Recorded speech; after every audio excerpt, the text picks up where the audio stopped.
27 de mayo del 2019. Muy buenos días, bienvenidos a su programa Contacto Directo. Revisemos quiénes son hoy nuestros invitados. Alberto Dají, ex vicepresidente de la República. El acuerdo con el Fondo Monetario es económicamente contractivo, no prevé crecimiento económico en los 3 primeros años. ¿Es necesario el equilibrio fiscal como paso previo? ¿Quién paga el ajuste? Lo analizaremos. Además nos acompañará Cristina Reyes, asambleísta nacional del PSC, tercera vocal del CAL. La nueva mayoría comprende el juicio político contra la ex canciller María Fernanda Espinosa. ¿Cuáles son los desacuerdos acordados de las nuevas mayorías móviles? ¿Prescribirá el juicio político? También estará con nosotros Virgilio Hernández, dirigente nacional del movimiento Revolución Ciudadana. Aún en formación, la descorreización de la Asamblea. Un cambio democrático normal con nueva mayoría en el Legislativo. Terminó el dominio absoluto del Ejecutivo en la Asamblea. Cambios en la agenda de legislación y fiscalización. ¿Recuperan la institucionalidad democrática?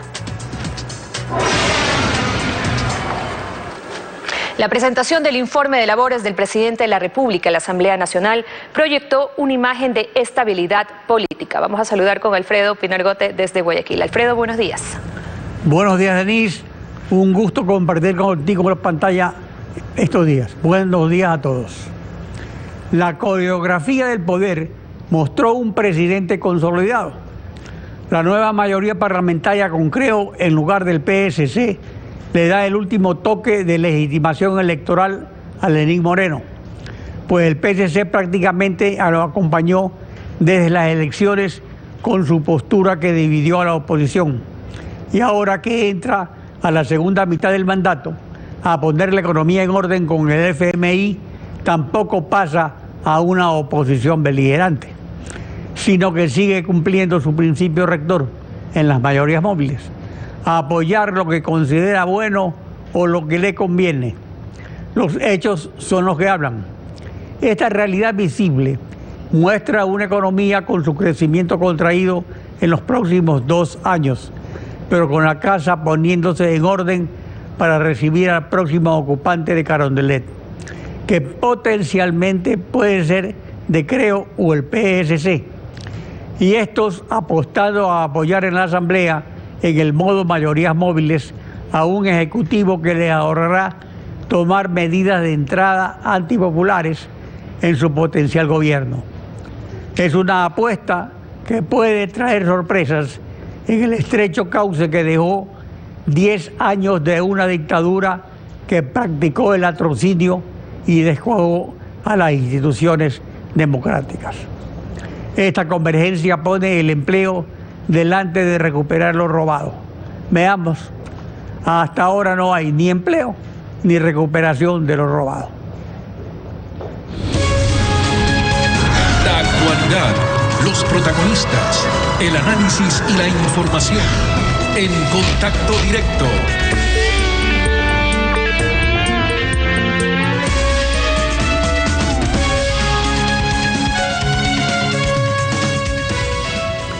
Una vez que el gobierno decidió corregir en serio los desbalances estructurales de la economía, acudiendo al Fondo Monetario Internacional en la segunda mitad de su periodo, ahora se escucha a los que aconsejaban ir al FMI que el acuerdo es contractivo y no prevé crecimiento de la economía. Alberto Dají, ex vicepresidente de la República, buen día, bienvenido a Contacto Directo. Muy buenos días, Alfredo, y muy buenos días a la teleaudiencia de Contacto Directo. ¿Es factible reactivar la economía reduciendo el consumo, la inversión y el gasto públicos? A ver, es obvio que cuando alguien va con un tremendo sobrepeso y una vida disipada de comer lo inadecuado, no hacer ejercicio, de tener colesterol alto, de tener triglicéridos altos, el médico va a imponer un régimen de vida contractivo para recuperar la salud. Baje de peso, coma otras cosas, disciplínese.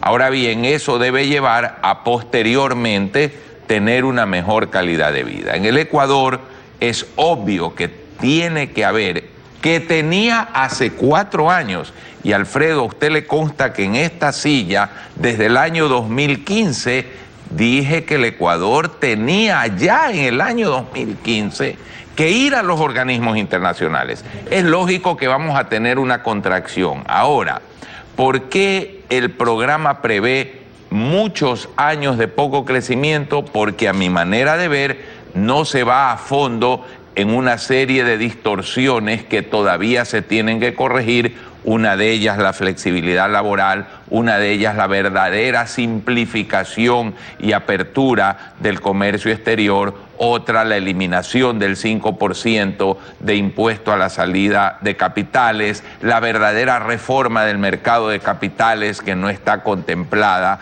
en el programa del Fondo Monetario, la solución al problema de la seguridad social. Ahora, es posible que el gobierno, por decisión de capital político y desgaste, no quiera tomar esas medidas, pero la lección de la Argentina es muy valiosa. Se buscó un gradualismo, se buscó no ir a fondo y hoy la economía se le fue a Macri en las manos. Yo creo que estamos... Ahora, se prevé un periodo contractivo hasta el primer año del próximo gobierno, que así tendría la mesa servida por 3 años. ¿Es inevitable que primero haya el ajuste? Es inevitable.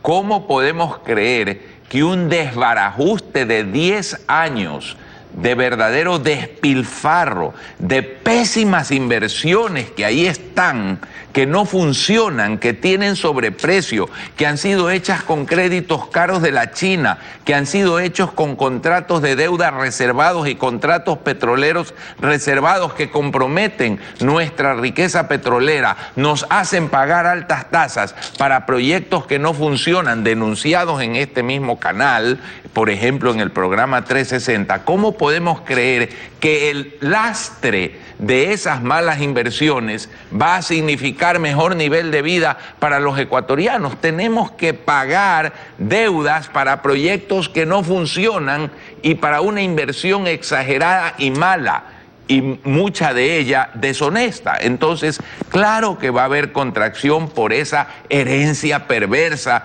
que se recibió. Pero resolver primero el problema fiscal y luego buscar crecimiento económico coloca el peso del ajuste en las familias ecuatorianas, cuya inmensa mayoría vive al día.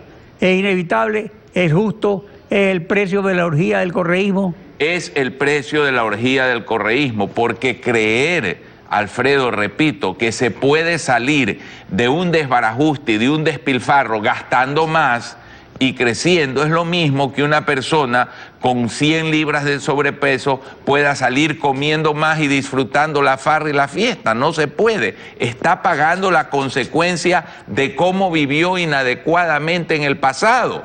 Y esta Pero vamos a lo que falta, porque eso es interesante. Hay cosas que se pueden hacer y hay etapas que podrían también alargarse eventualmente.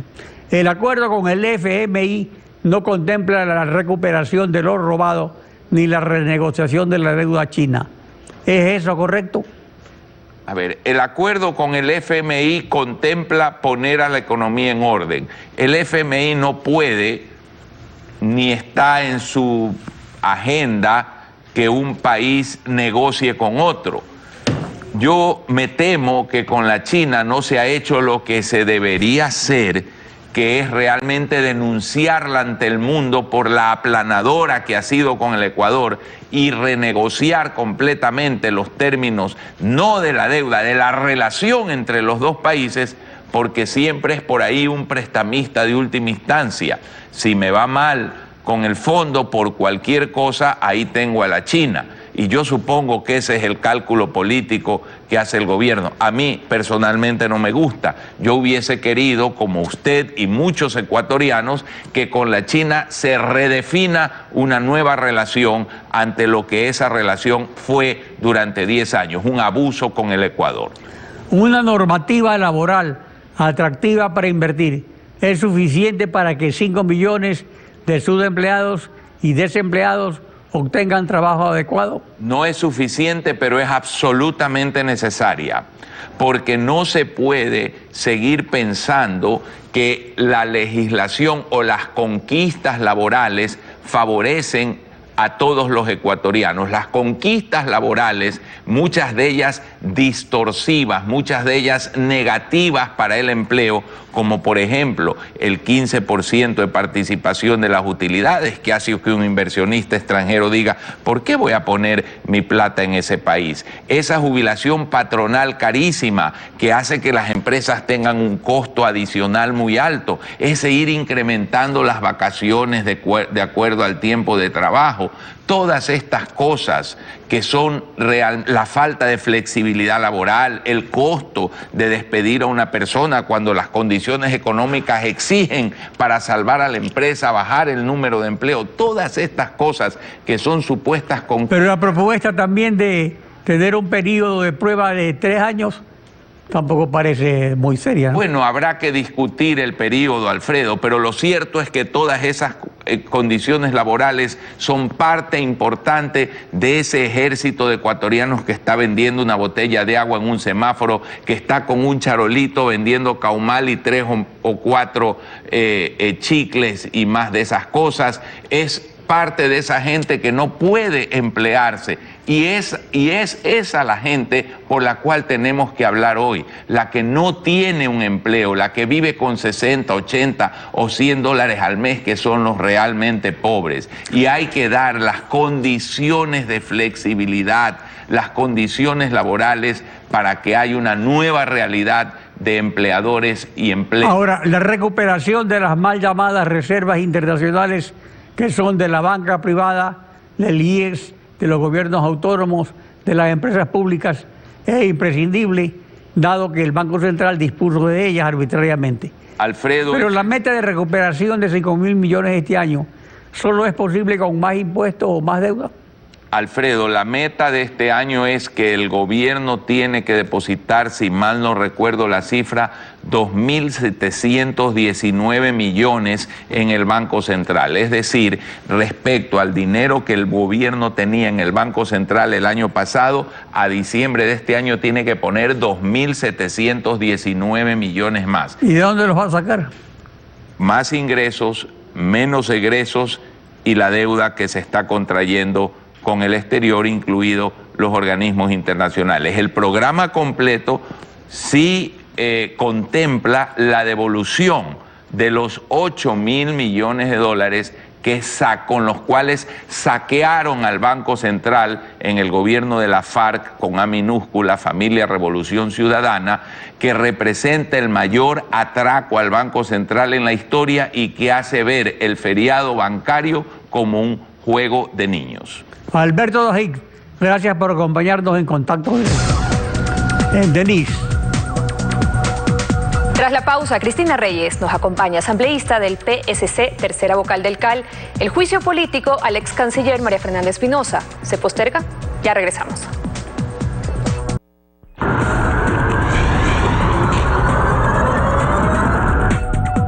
La Comisión de Fiscalización emitió recomendación de juicio político en contra de la ex ministra de Relaciones Exteriores, María Fernanda Espinosa. Cristina Reyes, asambleísta nacional por el PSC, vocal del CAL. Buen día, bienvenida a Contacto Directo. Doctor Pino Argote, buenos días a los ciudadanos. Feliz inicio de semana. Este informe fue aprobado hace 2 semanas. ¿Cuándo resuelve el Pleno? ¿Cuándo prescribe el juicio político?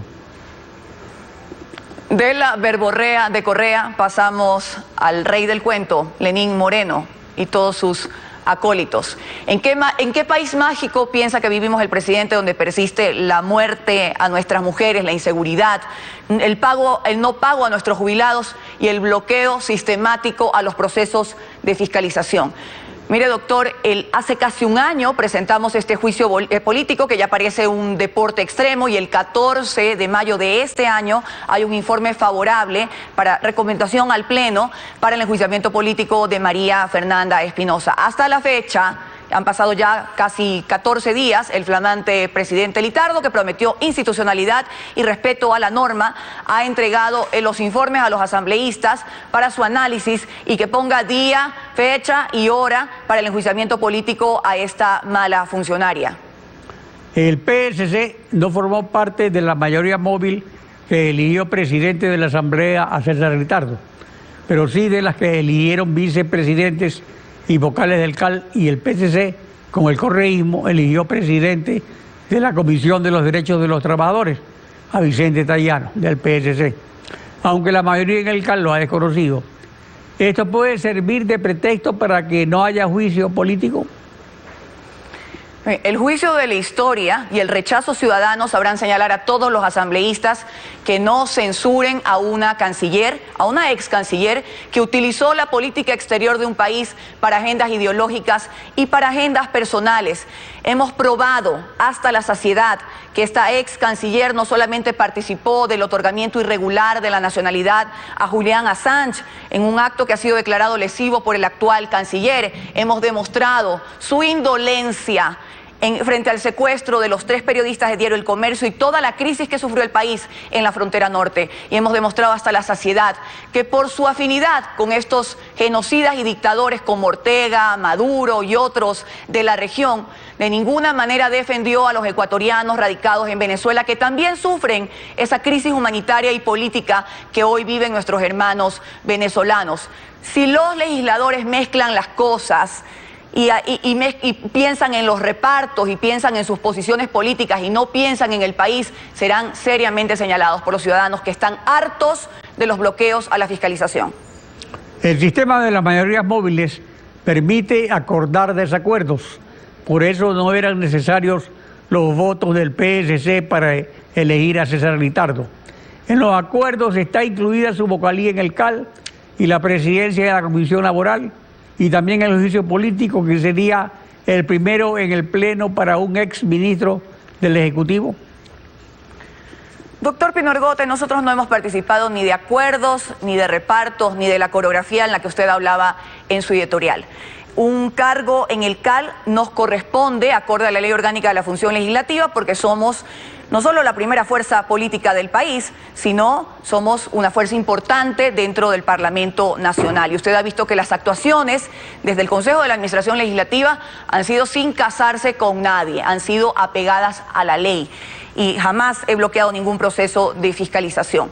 Ahora, si usted menciona, por ejemplo, el tema de la Comisión de los Derechos de los Trabajadores y la Seguridad Social, sin participar de estos acuerdos extraparlamentarios, la voluntad de la mayoría de la comisión fue elegir al doctor Vicente Tayano, por su perfil, por sus credenciales académicas y porque hoy que el Ecuador tiene a 5 millones de ecuatorianos en la calle, en el desempleo, en la informalidad, es urgente que esa comisión la lidere una persona con esas credenciales, que reúne y convoque a todos los sectores, a los empresarios, a los trabajadores, al gobierno nacional, y no como plantea el oficialismo de poner a quien estuvo durante todos estos años en la Comisión de Fiscalización y sabemos su nefasto manejo. Rechazo que ayer el CAL se haya atribuido competencias que no tiene para nulitar, imagínese usted, una acción, una decisión legislativa, poniéndola en el absurdo y comparándola con un acto administrativo.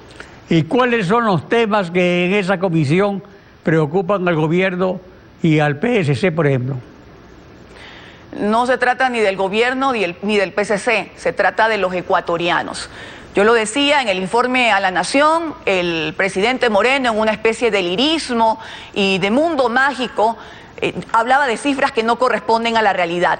5 millones de ecuatorianos hoy están en la calle, están sin cargas sociales, sin beneficios de ley, y necesitamos que ellos pasen al sector formal, porque de esa manera también van a poder cotizar al seguro social, van a tener empleo, dignidad y van a poder llevar el sustento a su hogar. Y para eso la Comisión de los Derechos de los Trabajadores es sumamente importante porque va a llevar adelante una reforma laboral que nos va a permitir, por ejemplo, contemplar nuevas modalidades contractuales. Tenemos un Código de Trabajo del año 1938 absolutamente rígido, que no se adecua a las nuevas modalidades, al mundo moderno, que no permite, por ejemplo, la creación de un contrato a plazo fijo, que no cree en el emprendimiento, que en definitiva hace que exista mucha rigidez para la contratación y por ende no haya empleo productivo. Y por otro lado, Doctor Pino Argote, y no menos importante, el sistema de seguridad social, y lo vengo denunciando hace mucho tiempo, se cae a pedazos porque los gobiernos de turno lo ven como un botín político, siendo esto el ahorro nacional. Necesitamos ir hacia reformas técnicas que nos permitan garantizar la sostenibilidad del seguro social y la rentabilidad a través de buenas inversiones en cada uno de sus fondos.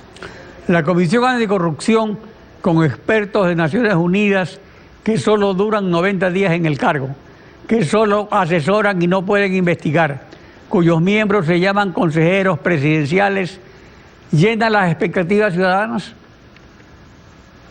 Esto parece una lucha contra la corrupción a la carta del presidente de turno.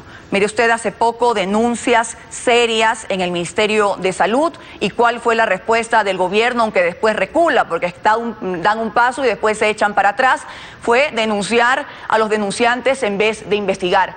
No queremos lucha contra la corrupción a la carta, queremos un baño de verdad, y para eso hemos ido todos hacia un proceso de transición, de fortalecimiento de las instituciones.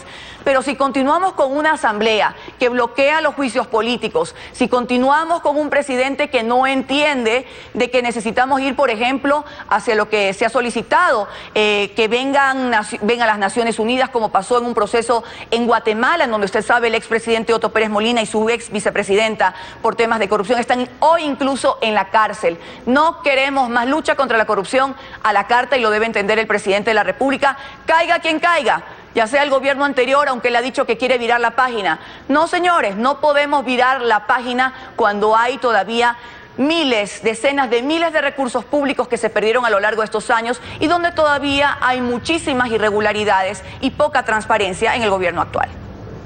Cristina Reyes, gracias por su participación en Contacto Directo. A usted, doctor, muchas gracias. Denise. Cuando regresemos, nos acompaña Virgilio Hernández, dirigente nacional del Movimiento Revolución Ciudadana. La descorreización de la Asamblea es consecuencia de la nueva mayoría. Manténganse en nuestra sintonía. Esto es Contacto Directo.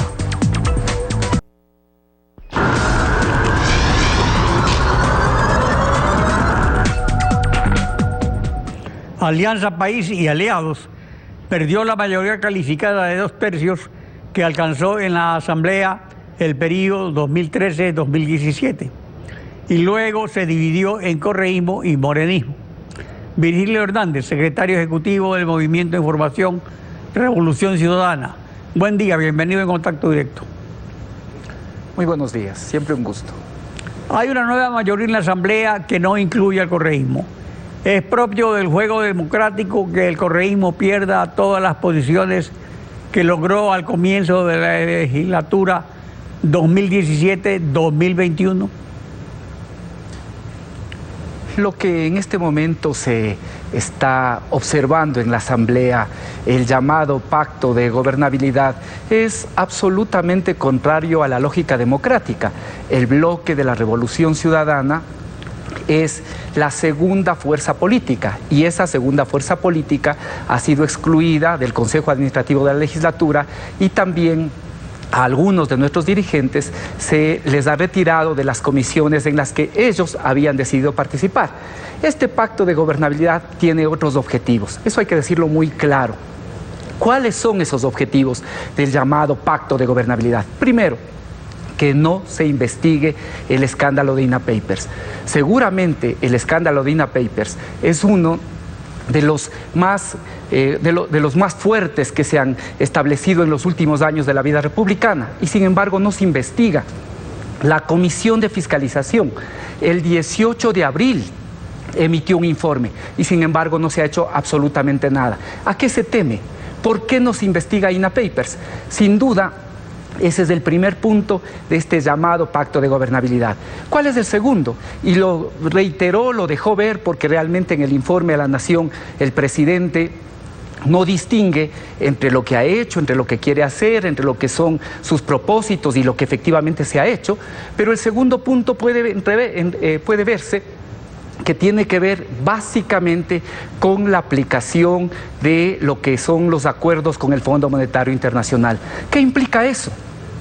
Esperábamos que en el informe a la Nación el presidente pueda desentrañar a qué nomás se refiere, cuáles son los acuerdos. Lamentablemente no lo hizo y tenemos que recurrir a lo que señaló la representante del Fondo Monetario Internacional para el Ecuador, que ha hablado incluso de reformas constitucionales, de reformas legales, con lo cual ha dado la razón que de acuerdo a lo que dice la Constitución, artículo 419 y artículo 438, este acuerdo debió haber sido conocido por la Asamblea y por la Corte Constitucional.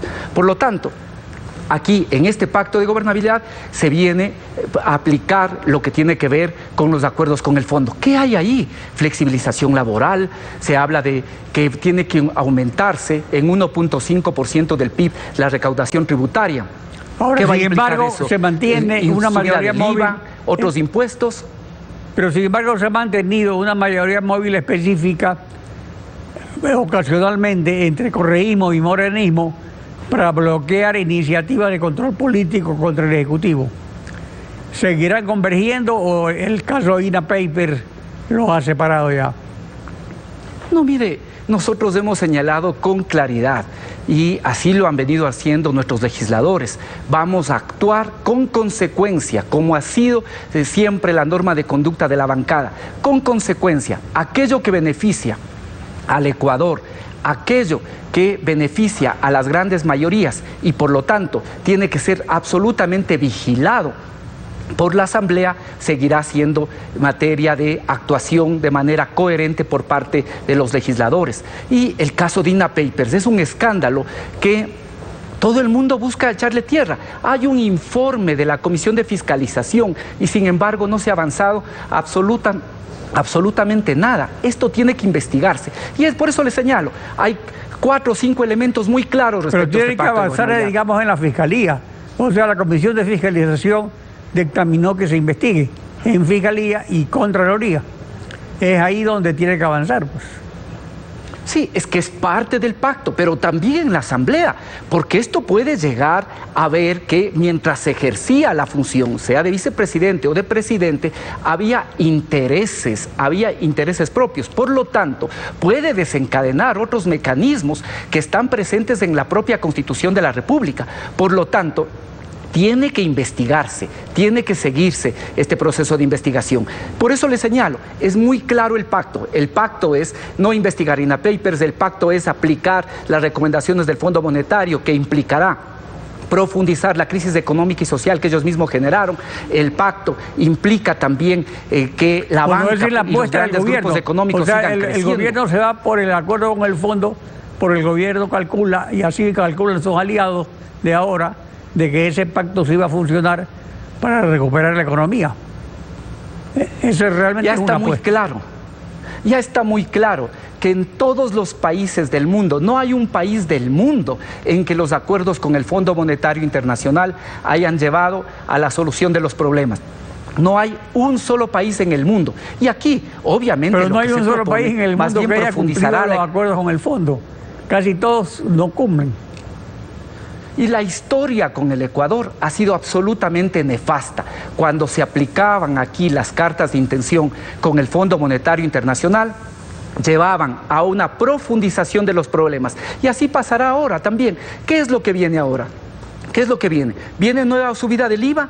¿Viene eliminación de impuestos? Además, mire, el presidente en su informe hace anuncios como si ya se estuvieran ejecutando. Pero ¿cómo se arregla el problema del desbalance fiscal que dejó Rafael Correa?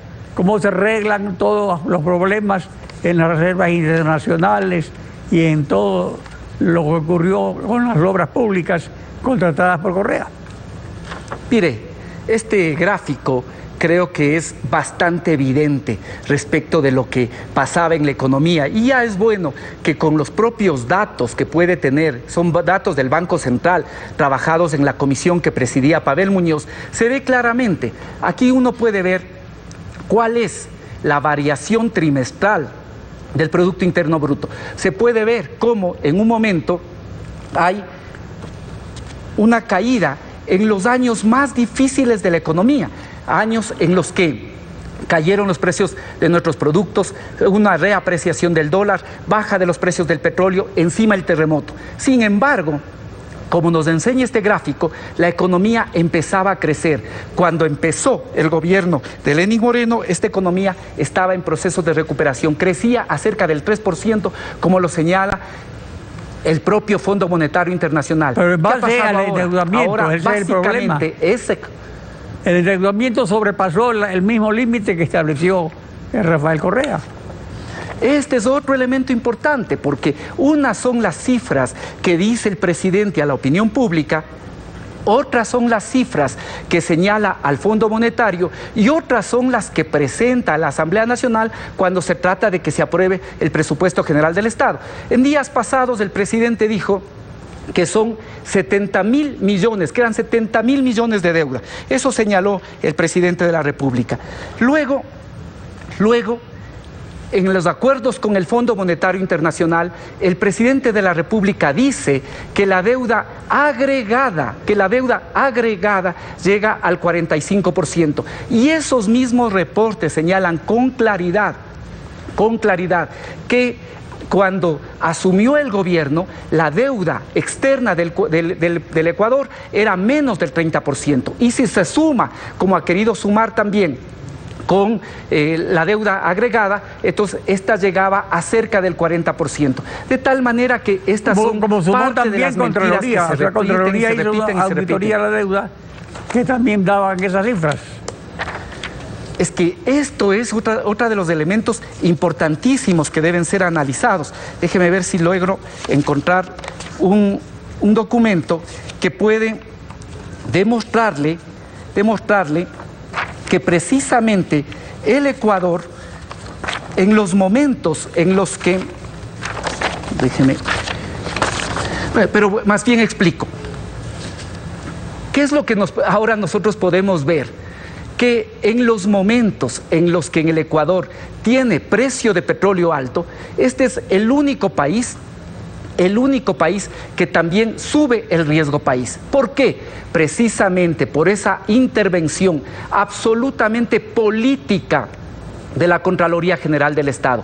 Esa intervención de la Contraloría General del Estado no tiene ningún fundamento y lo único que hace es mantener esta campaña de persecución hacia el correísmo, como llama, del Contralor, que no cumple con sus funciones, que incluso llega a determinar las leyes que, estando vigentes, a él le parecían inconvenientes. Por lo tanto, la actuación de esa comisión lo único que ha hecho es generar mayores problemas al país. Porque la Contraloría lo que determinó es que había con la ley, que se había y lo que reformado hace es determinar políticamente. Se había reformado el Código Financiero a través del reglamento. Ahora, en todo caso, el sistema de las mayorías móviles ha permitido convergencias del correísmo con Creo, ahora con el PSC específicamente, para las comisiones especializadas.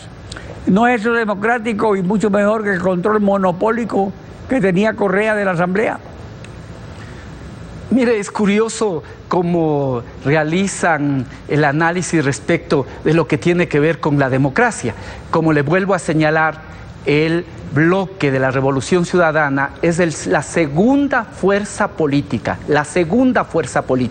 y sin embargo ha sido excluido de la posibilidad de participar en el Consejo Administrativo de la Legislatura. Esta es la realidad. ¿Por qué? Porque ha habido siempre una voz coherente, una voz consecuente con los intereses del país, con los intereses de las grandes mayorías, porque ninguno de los legisladores de la Revolución Ciudadana ha estado en este baratillo de compra y venta para servir otros intereses. Renovador se percibe en las funciones de transparencia,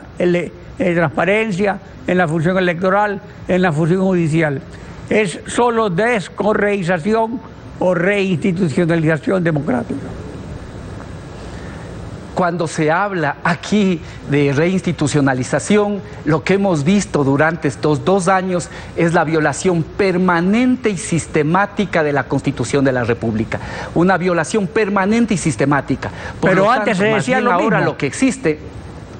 Ahora lo que existe más bien es el reto de volver a reinstitucionalizar el país, de volver al país a la constitucionalidad. Ya ninguna de las instituciones funciona de acuerdo a lo que determina la Constitución y la ley, sino más bien buscando responder a estas mayorías, y estas mayorías, como le vuelvo a decir, tienen propósitos muy claros. INA Papers. Segundo, aplicar el paquete con el Fondo Monetario Internacional, que significará profundizar la crisis. Acuerdos con la banca para que la banca siga ganando en contra de los intereses de los ciudadanos. Reparto del Estado. Ya va a ver en los próximos días cómo se va a evidenciar este reparto con los independientes. Y quinto, el elemento también es mantener este proceso de inconstitucionalidades que se han venido desarrollando en los últimos meses. Estos son los puntos de vista de Virgilio Hernández. Gracias por su participación en Contacto Directo. Gracias. Denise. Estamos despidiendo Contacto Directo, deseándoles que tengan un excelente inicio de semana. Alfredo. Mañana continuamos rayando la desinformación en Contacto Directo.